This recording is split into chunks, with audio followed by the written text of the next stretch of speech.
the last thing you want is to get pulled over by the Coast Guard and not have all of the required safety gear on board. I'm Joanna Nettlefield from Jamestown Distributors, and this is TJ Harris, who is a Coast Guard vet, and he's going to walk us through all of the gear required on your boat by the Coast Guard.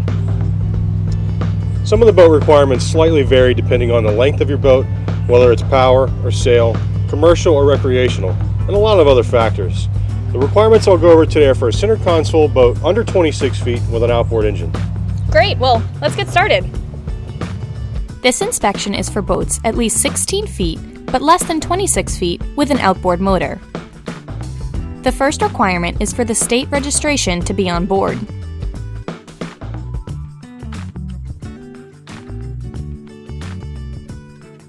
Also required is the state numbering. It must be in contrasting color to the boat, not less than 3 inches in height, and located on each side of the forward part of the boat. It must also have a state decal within 6 inches of the registration number. All boats, regardless of their size, are required to have at least one Coast Guard approved life jacket on board.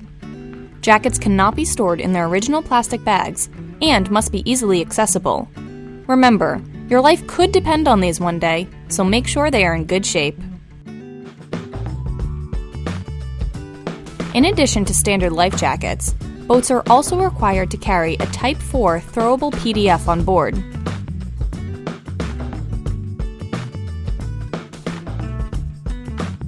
Next are the visual distress signals. Flares are the most commonly used signal. However, other types of signals are acceptable to meet the requirement of 3-day and 3-night signals. On board the Seacraft, we have a 4-pack of Orion Red handheld flares, which meet both requirements. Flares come with an expiration date, which is 42 months from the date of manufacture, and to meet carriage requirements, you must have at least 3 unexpired flares on board.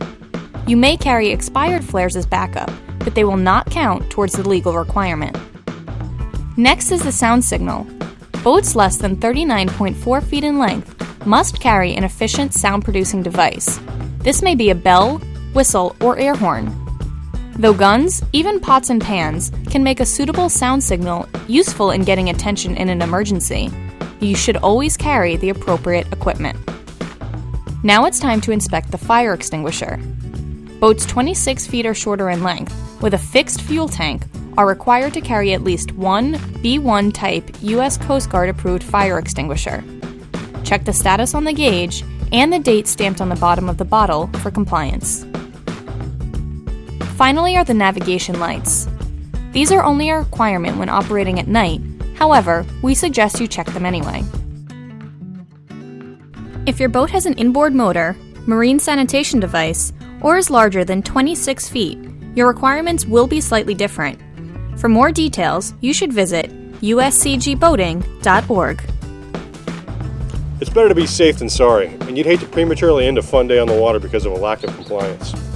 If any of these required items are expired or not on board your boat, you can get them now from our website, jamestowndistributors.com.